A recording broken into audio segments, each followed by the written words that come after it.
Welcome back, brothers and sisters. I am Braden. This is Langley Outdoors, the place where we not only talk about what's going on in the gun world, what's going on in our country, but how we're going to fix both of them together. And the content that I'm about to show you right now is Hopium issued on a wholesale from CNN. Apparently, too much damage was done with all the reality they were putting out into the universe around Kamala's dwindling support and all of her key demographic buckets. And now, Hopium is being offered mainline, if you will. So get that injection ready, because this right here, guys, is going to blow your minds how overt this is. Of course, make sure you hit that like button, subscribe to the channel, turn the notification bell on if you want to spread that freedom from coast to coast and border to border. And now, let's get to maintaining this landscape of freedom. And speaking of that, welcome to our new sponsor, Manscaped. I'm going to show you a quick spot, and then we're going to hit this. So if you're anything like me, you told your wife an hour and a half ago that you'll be one more cast. So now you're late and you still don't have any fish. So what we're going to do is jump in the truck and do an Operation Plan Freedom here. We are going to look good, show up like nothing bad ever happened, because thanks to the Manscaped trimmer that we have in the truck, we are going to act like we didn't lose any fish. We had fish the whole time. We were on time. We were going to the date, looking at prim and proper, showing up like we needed to show up with a great product that saves our bacon and allows us to chase freedom. And that right here is the Manscaped. The product that I want to show you guys today is the Handyman by Manscaped. Now, this is an incredible grooming tool that delivers you a quick, close shave, which helps you keep looking your best. Now, along with the skin-safe technology designed to help reduce nicks and cuts, the Handyman, the compact face shaver, has a dual blade system. It's quick, close, and comfortable shaves, waterproof for wet or dry use, compact design, airplane friendly, rechargeable battery for 60-minute runtime, and it has a battery level indicator that shows the individual charge levels. So whether you're a first-time groomer or a pro, the Manscaped Handyman is something that you guys should check out. There's a code for 20% off and free shipping right down there when you use Langley in the link that's in the description box, and thank you to them for making this content possible. All right, people, let's get right into this, because you know how I love following the CNN saga that is Harry Enton and their whole polling thing. Now, here's the disclaimer. We've got a week left. You're going to vote. Your family's going to vote. Your friends got to vote. Everyone's got to vote. Everything that we've talked about will not happen unless you vote. So you could have the best potential opportunity ever. You don't vote, you don't take it, nothing happens. You got to do it. With that said, the Hopium offered on Mainline from CNN. Listen to the verbiage they choose here, people, and tell me that they are not trying to accomplish something with this. Let's get it. A very close election. Part of the lore surrounding Donald Trump for nearly 10 years now is that the polls underestimate Donald Trump. Maybe. Maybe. But what if? Maybe. I mean, it's only been like everyone he's involved in. It's only like it's 100%. I mean, like, maybe. Guys, it only gets better. What if this time they don't? What if this time the polls are actually underestimating Kamala Harris? What if unicorns come out of the woods and start crapping sparkles all over our yards? It could happen. You've seen trees. You never know what's in there. With me now, sexy pirate and CNN senior data correspondent, Harry Enton. Getting weird on CNN. This is actually serious here. The polls have underestimated Donald Trump in 2016 and 2020.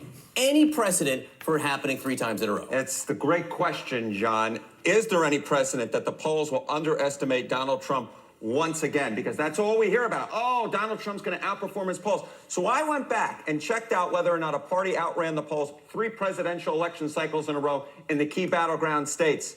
It's never happened. All right, hold on. Flag on the play. Woo! Did you catch that? All right, listen, this is Hopium, people. We speak fluent Hopium on this channel.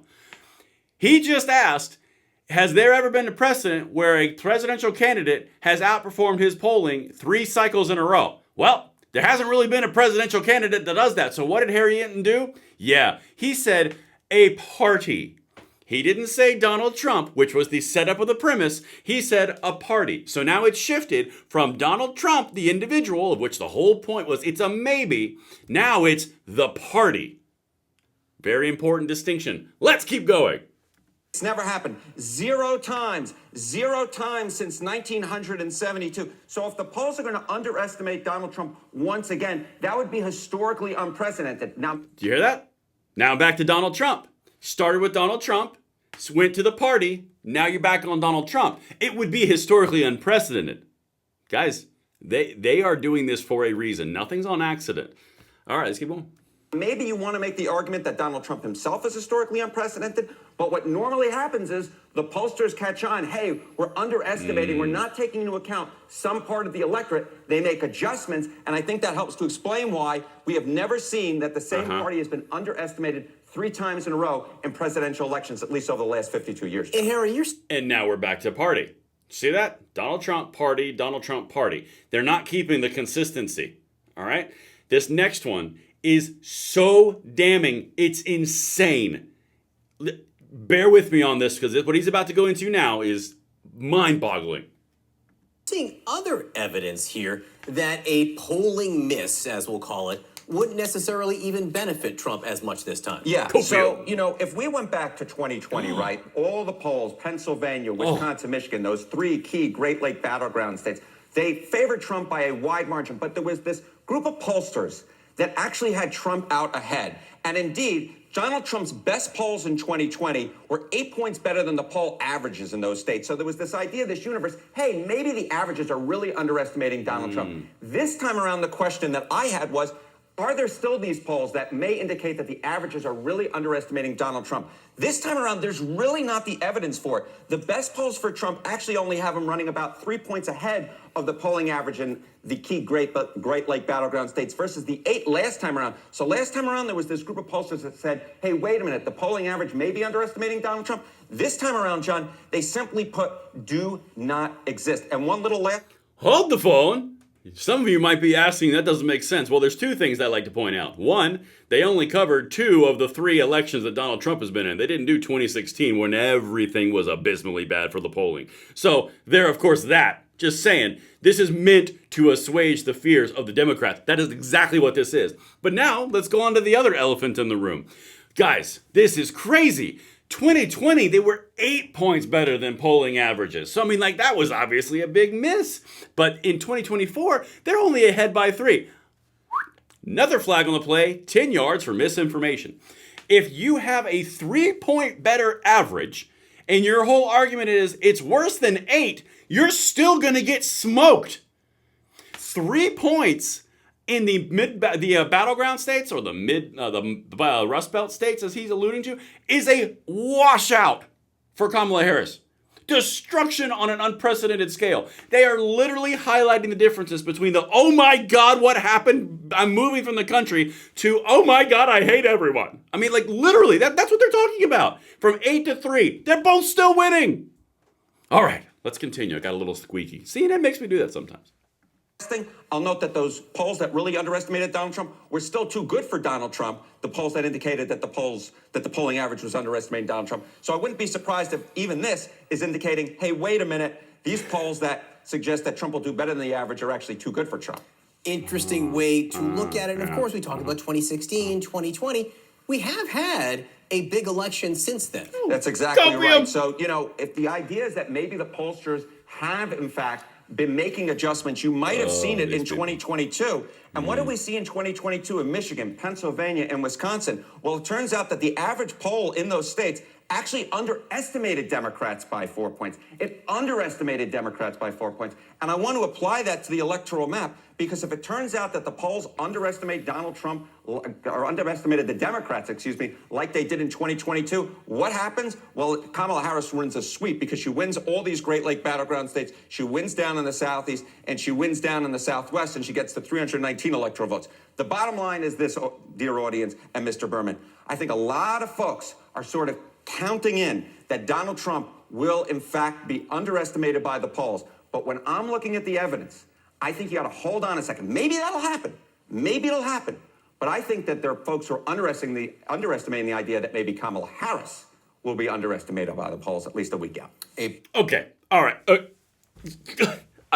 Sometimes I can't. Sometimes I have to deal with this crap, and we got to do it together. Do you guys honestly believe, where you're sitting, and let me hear you in the comments on this one, do you honestly believe that Kamala Harris is being underestimated in polls that are manipulated to benefit Democrats? Oversampling Democrats. Hello? If you honestly believe that Donald Trump is being personally overestimated right now in the polling, when every single individual leftist or Democrat hates his guts, You honestly believe that there's more incentive for people to lie about supporting Kamala Harris than lie about Donald Trump? Guys, we are at a level now where copium is being injected mainline into the population because the Democrats are losing their effing minds. So now what you're getting is CNN saying, you never know. Guys, the polling is, it used to be +8 off. Now it's +3. But, Kamala Harris, 2022? Duh. Don't ignore, completely ignore 2016, 2020, and 2024 where Trump's on the ballot, but only highlight 2022 when he wasn't. So really, she could still have 319 electoral votes, guys. You got to vote. Your friends, your family got to vote, but there is a very specific reason that they're putting out this kind of crap 7 days before the election, because people are freaking out. And it is your job to make sure that freak out becomes a reality. Everything will be linked. I hope you guys enjoyed every second of this, landed that plane, and I will see you on the next one.